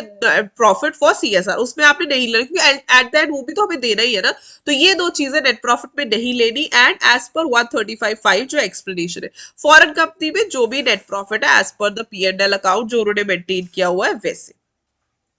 Moving further to administrative overheads, अब आगे चल के ना ये जो नया अमेंडमेंट आया था सीएसआर में, इसमें काफी सारे वर्ड्स आए, उसमें से एक था एडमिनिस्ट्रेटिव ओवरहेड्स। एडमिनिस्ट्रेटिव ओवरहेड्स कितना अलाउ करना है, 5% ऑफ टोटल सीएसआर एक्सपेंडिचर, ठीक है। 5% ऑफ टोटल सीएसआर एक्सपेंडिचर जो है वो अलाउ करना है, एडमिनिस्ट्रेटिव ओवरहेड्स अलाउ करने हैं। इसमें क्या क्या चीजें आ गई, जनरल मैनेजमेंट आ गया। एडमिनिस्ट्रेशन क्या होता है कि हाँ भाई किस तरीके से आप एडमिनिस्टर करते हो, पैसा तो लगता ही है वो, लेकिन क्या क्या चीजें एक्सक्लूड हो रही, डिजाइनिंग नहीं आनी, इम्प्लीमेंटेशन नहीं आनी, इवैल्यूएशन नहीं आनी एंड मॉनिटरिंग, ये चार चीजें होनी है एक्सक्लूड और ये चार चीजें करनी है आपने इंक्लूड, ठीक है। तो 5% तक अलाउड है। क्या क्या इंक्लूड होता है, जनरल मैनेजमेंट एडमिनिस्ट्रेशन, क्या क्या एक्सक्लूड होता है, designing, implementation, evaluation and monitoring. Penalty, हाँ तो अभी क्या हुआ था जब ये अमेंडमेंट आई थी ना, तो बड़ी मजेदार चीज हुई थी, कंप्लाई और पे आ गया था, ठीक है। कंप्लाई और सफर, कंप्लाई और सफर आ गया था, हाँ सॉरी, कंप्लाई और सफर आ गया था, क्योंकि उन्होंने बोला था कि पनिशमेंट होगी, इम्प्रिजनमेंट होगी। उसी के इन बिटवीन जो है हमारी नई अमेंडमेंट जब आई, जो कि डीक्रिमिनलाइजेशन अमेंडमेंट थी एक्ट में, तो उस स्टेप ने देखा होगा कि काफी जगहों से प्रिजनमेंट वाली क्लॉज हटा दी थी, डीक्रिमिनलाइज कर दिए थे काफी सारे सेक्शंस। उसी के चलते सीएसआर से लोग बच गए कि जो कंप्लेन और सफर था वहां तक आ ही नहीं पाए, कंप्लेन और पे में ही रहे। क्योंकि पहले क्या होता था, पहले बोलते थे करना है तो करो, नहीं करना तो ऐसे करो, एक्सप्लेन कर दोगे क्यों नहीं किया, क्या फायदा उसका, ठीक है। लोग करते नहीं थे, एक्सप्लेनेशन दे देते, but now it is comply और पे, आपको पेनल्टी देनी पड़ती है, राइट। तो कंप्लाई और पे फाइन वाला जो चीज है वो आ गई थी, क्योंकि डीक्रिमिनलाइजेशन की वजह से they couldn't put the imprisonment वाला क्लॉज। तो कंपनी ने कितना पे करना है, twice the amount required to be transfer to the fund, right, और टू द अनस्पेंट अमाउंट, और 1 crore whichever is less, twice the amount जितना ऑब्लिगेशन थी आपको करना चाहिए था आपने नहीं किया, या 1 crore whichever is less. हर ऑफिसर कितना देगा जो कि डिफॉल्ट में 1/10 of the amount required to be transferred, और 2 lakh whichever is less, right. तो कंपनी के केस में है, दिस इज इंपॉर्टेंट, सीएसआर की पेनल्टी काफी इंपॉर्टेंट होती है, ट्वाइस द अमाउंट जो कि ट्रांसफर करना था, या 1 crore whichever is less. Officer in default की बात करें तो 1/10 of the amount to be transferred, और 2 lakhs whichever is less, right. इस तरीके से आपने इसको याद रखना है। मूविंग फर्दर, सीएसआर रिपोर्टिंग, हाँ सीएसआर रिपोर्ट प्रिपेयर करनी होती है, एनुअल रिपोर्ट क्या किया क्या नहीं किया, डायरेक्टर्स रिपोर्ट में लगती है, बताना पड़ता है सीएसआर में आपने क्या किया। फॉरेन कंपनीज को भी लगाना पड़ता है annual report on CSR containing in exchange. And then this is important, वैसे ये लास्ट स्टेप में आया था, काफी बच्चों ने मुझसे पूछा भी था, मैंने इस पे शॉर्ट भी बनाया था, इम्पैक्ट असेसमेंट। इम्पैक्ट असेसमेंट का वैसे क्या मतलब होता है बच्चे, इम्पैक्ट असेसमेंट होता है कि आपके सीएसआर का सोसाइटी पे क्या इम्पैक्ट पड़ रहा है वो असेस करो, ठीक है। और वो वहीं पे हो सकता है जहां पे पैसा बहुत ज्यादा इन्वॉल्व है। तो उन्होंने बोला जो सीएसआर कंपनीज की ऑब्लिगेशन 10 करोड़ और मोर है पिछले 3 इमीडिएटली प्रीसीडिंग ईयर्स में, सीएसआर ऑब्लिगेशन 10 करोड़ से ज्यादा है, तो वो कंपनीज जो प्रोजेक्ट्स अंडरटेक कर रही है, जो प्रोजेक्ट्स है वो 1 करोड़ से ज्यादा है, and they have not completed 1 year, उन्हें इम्पैक्ट असेसमेंट कराने की जरूरत है। सबसे पहले तो सीएसआर ऑब्लिगेशन उनका 10 करोड़ से ज्यादा है पिछले 3 इमीडिएटली प्रीसीडिंग फाइनेंशियल ईयर्स में, पहली चीज। दूसरी चीज, जो प्रोजेक्ट्स है जिनके बारे में बात हो रही है वो 1 करोड़ या उससे ज्यादा होने चाहिए, and not less than 1 year, उसका जो टेन्योर है वो 1 साल से कम नहीं होना चाहिए, राइट। सो कंपनी जो है of course they undertaking the impact assessment, वो कितना वो बुक कर सकती है पैसा, 5% ऑफ टोटल एक्सपेंडिचर, और 50 lakhs whichever is less, इतना अलाउड होता है, इससे ज्यादा नहीं, ठीक है। ये नहीं कि सारा पैसा आप इम्पैक्ट असेसमेंट भी लगा दो, तो वो बोलते हैं इंडिपेंडेंट एजेंसी के थ्रू इम्पैक्ट असेसमेंट करवाना जरूरी है उनका। वेबसाइट पे डिस्क्लोजर, वेबसाइट पे दो चीजें बतानी बहुत जरूरी होती है। एसेंशियल डिस्क्लोजर है, पहला कॉम्पोजिशन, कौन कौन है आपके सीएसआर कमेटी में, उनका नाम बताना, कितने डायरेक्टर्स है, कौन कौन है वो। Secondly CSR policy and projects approved by the board, पहला कॉम्पोजिशन और second CSR policy and projects approved by the board. Then requirement of keeping of books of accounts की बात अकाउंट्स और ऑडिट में आता है, डेफिनेटली रखनी पड़ती है। क्यों? कंपनी ने प्रिपेयर करनी है, अपने रजिस्टर्ड ऑफिस पे रखनी है, books of accounts true and fair view they and accrual basis पे रखनी है, ठीक है, रजिस्टर्ड ऑफिस पे रखनी है, ट्रू एंड फेयर अकाउंट रखना है and kept on accrual basis. वैसे तो रजिस्टर्ड ऑफिस पे ही रखनी होती है, ठीक है, तो बाकी बोर्ड जैसे डिसाइड करे वैसे कर सकते हैं। और अगर बोर्ड डिसाइड करता है, ठीक है, तो कोई और जगह है तो 7 डेज के अंदर अंदर आरओसी को इंटीमेट करना है। वैसे अगर आप रजिस्टर्ड ऑफिस से अलग किसी जगह पे रखते हो, बोर्ड डिसाइड करता है, तो 7 डेज के अंदर अंदर AOC 5 में आरओसी को इन्फॉर्म करना है, इज इंपॉर्टेंट। पर्सन रिस्पॉन्सिबल, कौन कौन रिस्पॉन्सिबल होता है? MD, WTD, CFO and any other person, ठीक है, ये रिस्पॉन्सिबल है MD, WTD और CFO। उसके बाद आता है पर्सन रिस्पॉन्सिबल फॉर कंप्लायंस। देखो ये बड़ी अच्छी चीज है कि जो मेंटेन करने के लिए रिस्पॉन्सिबल है, सॉरी, जो मेंटेन करने के लिए रिस्पॉन्सिबल है वही कंप्लाई के लिए रिस्पॉन्सिबल है। Same MD, WTD, CFO and any other person. Rights of members two copies of audited financial statements, बिल्कुल AGM पे उन्हें सप्लाई की जाती है, वैसे ही नोटिस के साथ नॉट लेस देन 21 डेज में जो है उन्हें प्रोवाइड कर दी जाती है। अगर case of company share capital है majority number two vote and who represent 90%, अगर वो कहते हैं, अच्छा ये है, ये शॉर्ट नोटिस की बात कर रहे हैं basically.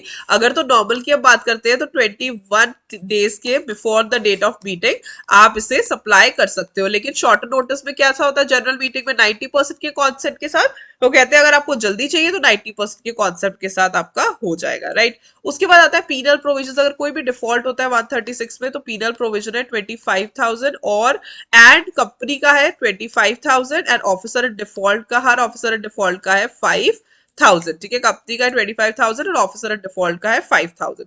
Copy of financial statements to be filed with register, बिल्कुल AOC 4 में फाइल करना पड़ता है, या AOC 4 CFS जो है वो कंसोलिडेटेड का AOC 4 CFS में फाइल करना पड़ता है आपको। पेनल्टी फॉर नॉन कंप्लायंस, अगर सबमिशन नहीं कराते हो आरओसी के पास तो फिर क्या होगा, कंपनी को पेनल्टी लगती है 10,000 की and in case of continuing failure है 100 per day to the maximum of 2 lakhs, right. 10,000 की पेनल्टी लगती है, further 100 per day to the maximum of 2 lakhs and MD and CFO and the absence of MD and CFO other director जो भी charge है वो penal हो जाएगा 10,000 and 100 per day, सिर्फ यहाँ पे 50,000 हो जाएगा। वैसे भी ये जनरल रूल होता है कि कंपनी की मॉनेटरी पेनल्टी ज्यादा होती है क्योंकि ऑफ कोर्स कंपनी की पेमेंट एबिलिटी भी ज्यादा है, राइट। तो इस तरीके से अगर आप सबमिट नहीं कराते हो आरओसी के पास तो कंपनी की जो लाइबिलिटी है वो बनती है 10,000, अगर फेलियर कंटिन्यू होता है 100 per day to the maximum of 2 lakhs, और MD CFO, और अगर MD CFO नहीं है तो जो भी डायरेक्टर चार्ज है 10,000 100 per day to the maximum of 50,000। उसके बाद आती है कंपनीज एग्जम्प्टेड। अब वो कुछ कंपनीज है जो इंडेस नहीं भी फॉर्म करती तो वो एग्जम्प्टेड है, जैसे कि ऐसे कहते हैं जो सेंट्रल गवर्नमेंट ने बताई, तो small and medium size companies को इन्होंने जो है एग्जाम्प्ट करके रखा हुआ है। Small and medium size company की जो रिवाइज डेफिनेशन है वो क्या है? पहली बात, जिसके डेट या इक्विटी शेयर्स लिस्टेड ना हो।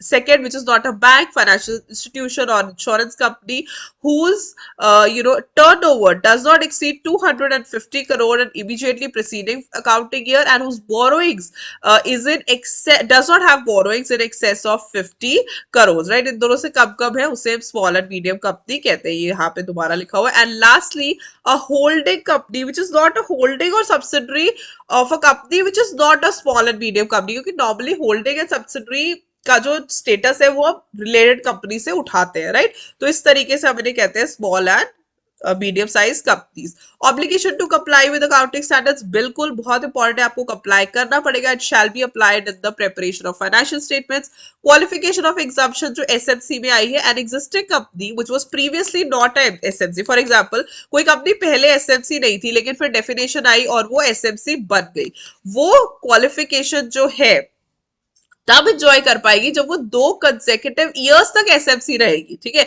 ऐसा ना हो कि उसकी टर्नओवर बढ़ जाए और वो एसएफसी रही ना, तो पहले फॉर एग्जांपल कंपनी एसएफसी नहीं थी, डेफिनेशन चेंज हुई, अब वो एसएफसी बन गई है, तो वो तभी ये एंजॉय कर पाएगी अगर वो 2 कंसेक्यूटिव अकाउंटिंग ईयर पीरियड्स के लिए जो है एसएफसी बनेगी। Then audit and auditors, definitely auditor कौन सा पर्सन होता है, who is authorised to review and verify the accuracy, fraud तो नहीं कर रहे हो, ठीक से काम कर रहे हो, वो ऑडिटर होता है। एलिजिबिलिटी एंड क्वालिफिकेशन, सीए हो सकता है, ठीक है, और जिसकी मेजोरिटी फर्म जो है, ये हम स्टैचुटरी ऑर्डर की बात कर रहे हैं। एलएलपी के केस में फर्म इंक्लूडिंग, हाँ फर्म में एलएलपीज भी आ जाती है, अगर सीएस ने एलएलपी फॉर्म की हुई है वो भी आ जाती है। डिस्क्वालिफिकेशन क्या होती है, बॉडी कॉर्पोरेट एक्सेप्ट एलएलपी, ठीक है, सो बॉडी कॉर्पोरेट नहीं हो सकती है, नॉट एलिजिबल है, एलएलपी हो सकती है। ऑफिसर और एम्प्लॉय ऑफ कंपनी थोड़े ना ऑडिटर बन सकता है। पर्सन हुज अ पार्टनर या एम्प्लॉयमेंट ऑफ एन ऑफिसर और एम्प्लॉय ऑफ कंपनी रिलेटेड नहीं होना चाहिए, राइट, या पर्सन या उसका relative or its relative. However, relative may hold the security of face value not exceeding 1 lakh, ठीक है, 1 lakh तक वो hold कर सकता है। Secondly, in the event of acquiring any security or interest by relative above threshold अगर हो गया है तो 60 days में आप corrective action ले सकते हो। A person who is relative is indebted to the company or is holding any of rupees 5 lakhs shall not be eligible for appointment, right? और पर्सन जिसका बिजनेस रिलेशनशिप है या जो कि एम्प्लॉयमेंट में है, डायरेक्टर है या केएमपी है, उससे रिलेटेड है, बिल्कुल नहीं। जो फुल टाइम एम्प्लॉयमेंट है बिल्कुल नहीं, बेसिकली इंडिपेंडेंट वाली बात आ जाती है, ठीक है। इसमें ये इंपॉर्टेंट है कि रिलेटिव या पार्टनर नहीं होना चाहिए, उससे सिक्योरिटीज हेल्ड नहीं करनी उसके रिलेटिव ने more than 1 lakh rupees.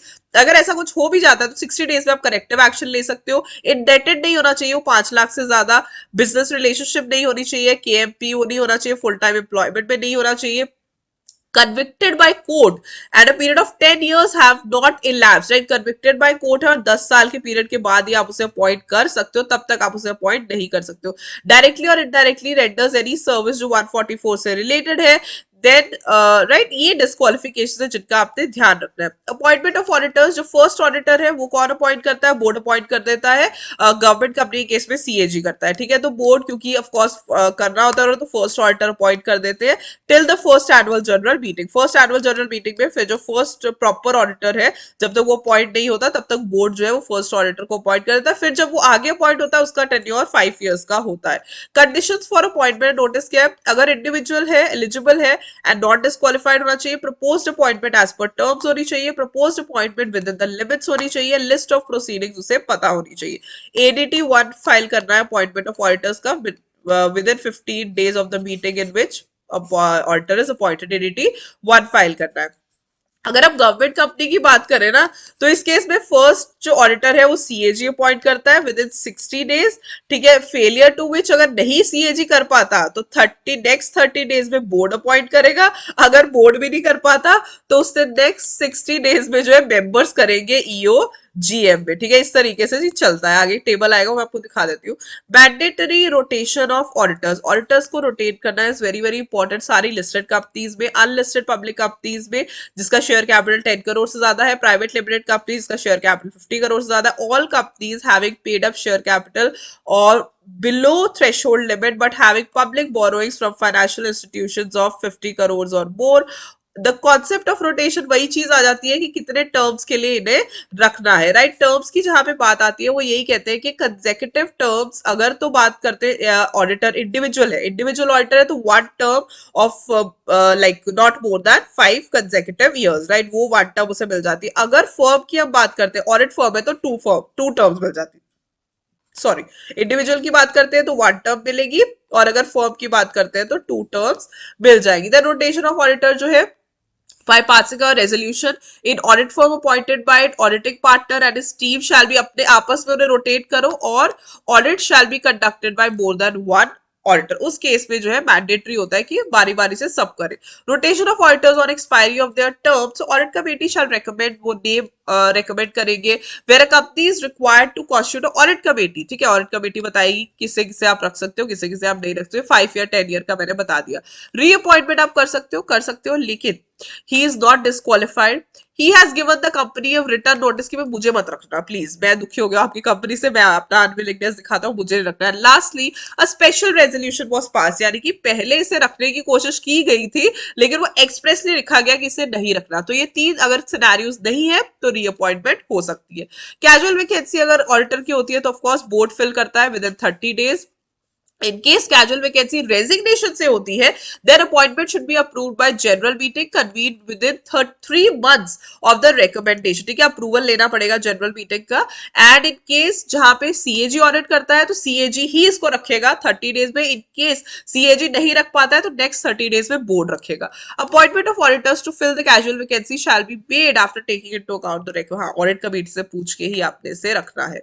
Further ये समरी बड़ी इंपॉर्टेंट है, बहुत आसानी से आपको समझ आ जाएगी समरी। ये समरी फर्स्ट ऑडिटर की अगर बात करें नॉन गवर्नमेंट कंपनी तो बोर्ड रख सकता है विद इन 30 days, या फिर मेंबर्स रख सकते हैं विद इन, अगर बोर्ड फेल हो जाता है तो मेंबर्स रखेंगे और फर्स्ट ऑडिटर फर्स्ट एजीएम तक ही रहेगा। अगर लिस्टेड या स्पेसिफाइड कंपनी अगेन बोर्ड रख सकता है with in 30 days, sorry members रख सकते हैं 90 days और फर्स्ट एजीएम तक ही रहेगा। और अगर गवर्नमेंट कंपनी सबसे पहले सीएजी रखेगा विद इन 60 days, अगर सीएजी फेल हो जाएगा फिर बोर्ड रखेगा विद इन 30 days, अब बोर्ड भी नहीं करता फिर मेंबर्स रखेंगे विद इन 60 days। और वही कंक्लूजन सबका सेम है up to first AGM, right. उसके बाद आता है सब्सिक्वेंट ऑडिटर। ऑफकोर्स आपने रिटन कॉन्सेंट लेना है ऑडिटर से।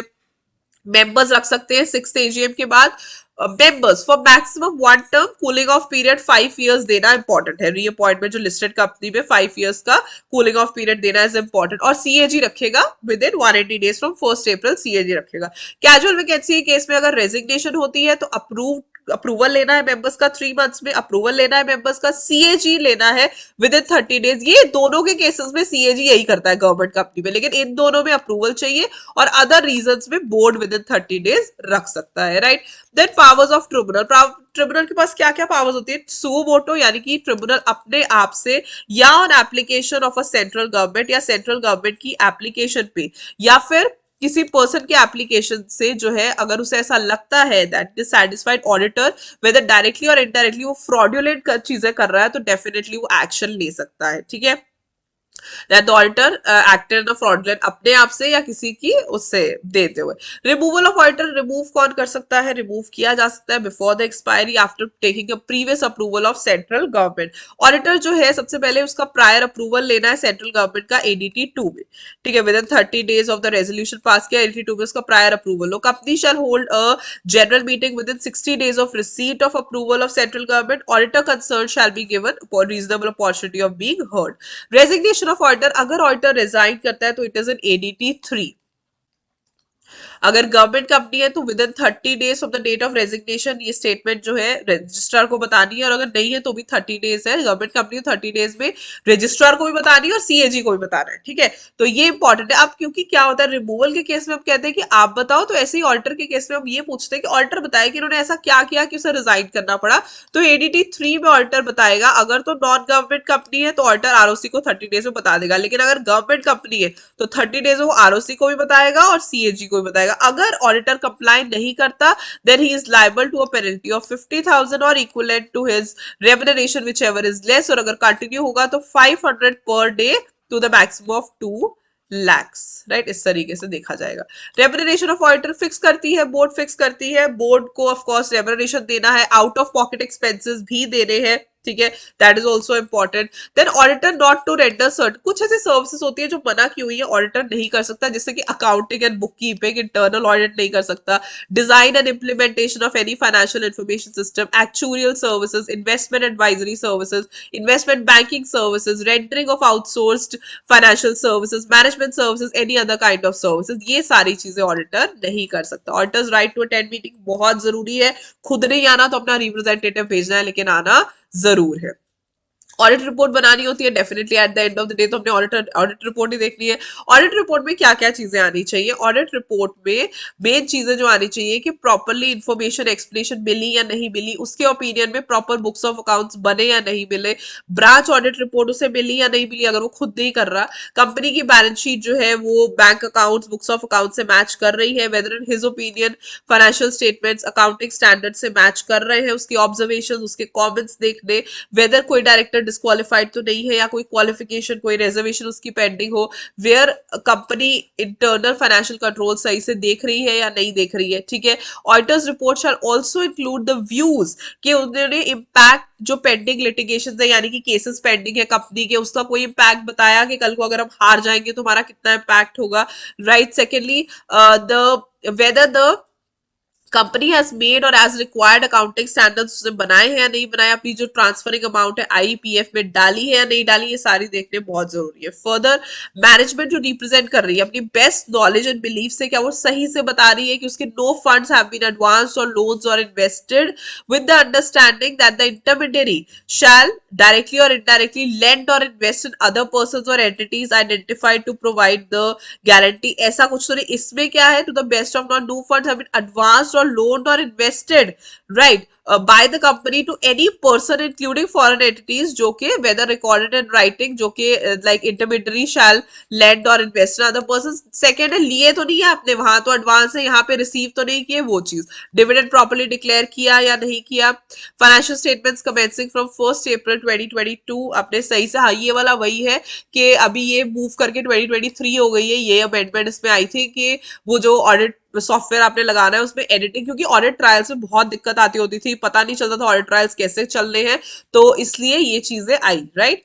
फर्दर है ब्रांच ऑडिट। ब्रांच ऑडिट जो है वो कंपनी का ऑडिटर कर सकता है, नो प्रॉब्लम, कोई और पर्सन भी कर सकता है, बस उससे कंपनी के ऑडिटर को सब कुछ प्रोवाइड करना पड़ेगा, और अगर कोई और करता है बाय द कंपनीज ऑडिटर या अकाउंटेंट तो उससे प्रॉपर, फॉरेन ब्रांच है तो फॉरेन कंट्री के हिसाब से वहां पे लगा सकता है।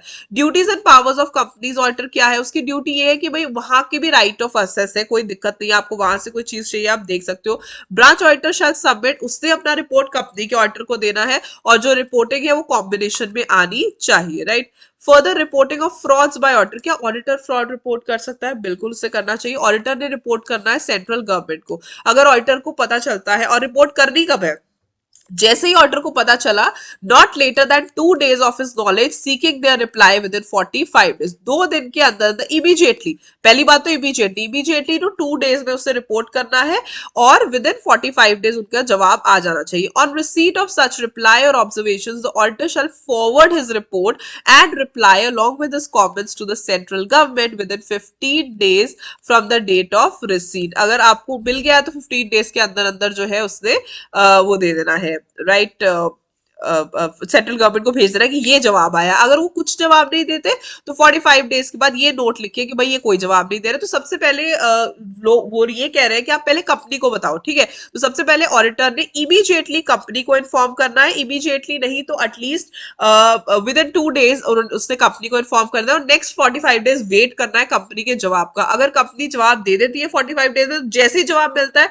उसके 15 days में जो अपनी बात और जवाब उठा के उसे सेंट्रल गवर्नमेंट को दे देना है। लेकिन अगर वो कंपनी जवाब नहीं देती है तो उस केस में क्या करना है, 45 डेज खत्म होते ही आपने लिख के दे देना कि ये जवाब नहीं दे रहे। लेकिन ये सारा सिनेरियो तब आता है अगर फ्रॉड का अमाउंट 1 करोड़ या उससे ज्यादा है, ठीक है, तब आप सेंट्रल गवर्नमेंट को इन्वॉल्व करोगे। अगर फ्रॉड का अमाउंट 1 करोड़ या उससे ज्यादा है तब। सेकेंडली रिपोर्ट जो है ऑफकोर्स लेटर हेड पे होनी चाहिए, एडीटी 4 में ये रिपोर्ट जाती है, ठीक है। क्या क्या चीजें उसे मेंशन करनी है, नेचर ऑफ रिपोर्ट क्या है, अमाउंट कितना इन्वॉल्व है, पार्टीज कौन सी इन्वॉल्व है, जो ऑडिट कमेटी या बोर्ड को जो रिपोर्ट जाएगी उसमें भी nature of fraud, approximate amount and parties involve, remedial actions, ये सारे लेने इज इंपॉर्टेंट। अगर कॉस्ट अकाउंटेंट है, auditor, company secretary does not, अगर आप नहीं करते हो तो ये माना जाता है कि आप इनके साथ मिले हुए हो, सिंपल बात, ठीक है। अगर आप फ्रॉड रिपोर्ट नहीं कर रहे हो that means you are involve with them, as simple as that. तो लिस्टेड कंपनी में पेनल्टी लग जाएगी भाई आपको 5 लाख की, और कोई और कंपनी है तो पेनल्टी लग जाएगी 1 लाख की। ऐसे ही है कॉस्ट रिकॉर्ड्स मेंटेन करने जरूरी है, कॉस्ट रिकॉर्ड्स ऑडिट के लिए कॉस्ट अकाउंटेंट रखना जरूरी है। कॉस्ट अकाउंटेंट का जो कॉस्ट रिकॉर्ड्स और ऑडिट की बात आती है तो ऐसे ही कॉस्ट रिकॉर्ड्स के लिए आपको कॉस्ट अकाउंटेंट रखना इंपॉर्टेंट है, और सेक्रेटेरियल के लिए आपको सीएस रखना इंपॉर्टेंट है, राइट। सेक्रेटेरियल, अब दोनों ये जो मेजरली सारी चीजें सेक्रेटेरियल ऑडिटर्स और ये मेजरली सेम ही रहते हैं, स्टैट्यूटरी ऑडिटर, सेक्रेटेरियल ऑडिटर और हमारे जो कॉस्ट ऑडिटर्स है, राइट। इनका जनरल मीटिंग में आना इज वेरी वेरी इंपॉर्टेंट, खुद नहीं आते हैं तो इन्हें अपने रिप्रेजेंटेटिव्स भेजने भी इंपॉर्टेंट है, right. I have tried to cover all the important major points and with this I will end this presentation. इसके अलावा भी जो इंपॉर्टेंट चीजें आप उन्हें कवर कर लेना अच्छे से, एंड आई होप कि आपका पेपर कल बहुत अच्छा हो। All the best and I see you tomorrow with another video. Bye bye.